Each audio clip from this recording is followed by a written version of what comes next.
हरे कृष्णा। कई बार भक्त हमसे पूछते हैं कि हिंदू धर्म में तो इतने सारे भगवान हैं, हम किसको पूजें, या फिर आप कृष्ण को ही भगवान क्यों बोलते हैं।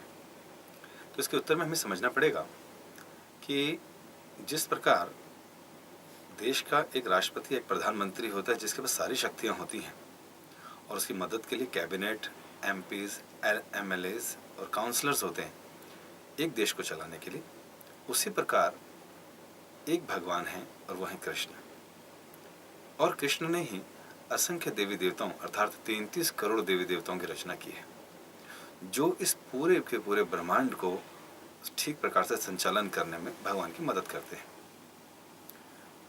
33 करोड़ देवी देवताओं में किसी के पास पानी का, वर्षा जैसे कि इंद्र, किसी के पास वायु का, किसी के पास विद्या का, सरस्वती, किसी के पास धन का, लक्ष्मी, किसी के पास बल का, हनुमान जी।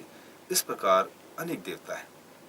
जिसको जो चीज़ चाहिए वो उन देवी देवताओं की शरण में जाकर उनसे प्रार्थना कर कर, उनकी पर्टिकुलर भक्ति कर कर या पूजा इत्यादि का अनुष्ठान कर कर उनसे वो चीज़ मांग लेता है। तो हम लोगों को ये समझना पड़ेगा कि ये सब भगवान नहीं है। जिस प्रकार हर नेता प्रधानमंत्री नहीं है, उसी प्रकार हर देवता भगवान नहीं है। वास्तव में ब्रह्मा जी ने एक शास्त्र में, जिसको बोलते हैं ब्रह्म संहिता, उसमें भगवान के बारे में बताया है। उसमें कहा है, ईश्वर परम कृष्ण सच्चिदानंद विग्रह अनादिरादि गोविंद सर्व कारण कारण।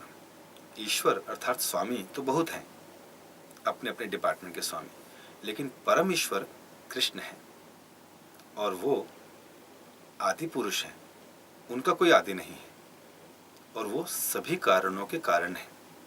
मतलब इस सृष्टि किस कारण हुई, हम किस कारण हैं, और जितने भी कारण हैं उनके कारणों के भी कारण हैं। और सच्चिदानंद विग्रह, वो सुंदर विग्रह में है, अर्थात उनका एक सुंदर रूप भी है। तो हमें समझना पड़ेगा कि भगवान कृष्ण शास्त्रों के हिसाब से जो हमें पता चलता है, अर्थात भगवद गीता में तो स्वयं कृष्ण कहते हैं, अहम सर्वस्य प्रभवो मतः सर्वे प्रवर्तते इति मत्वा भजन्ते माम बुधा भाव समान्विता, कि मैं ही समस्त आध्यात्मिक जगतों का और भौतिक जगतों का कारण हूँ। और जो बुद्धिमान व्यक्ति ये समझ जाता है वो मेरी ही पूजा करता है। तो हम लोग अलग अलग डिपार्टमेंट में जाने की जगह भगवान श्री कृष्ण की ही पूजा करते हैं, उन्हीं की भक्ति करते हैं और सभी देवी देवताओं को उनके अंग के रूप में उनका आदर करते हैं, सम्मान करते हैं। तो इस तरह हमें समझना पड़ेगा कि हिंदू धर्म में बहुत से भगवान नहीं हैं, भगवान केवल एक हैं और वो है कृष्ण।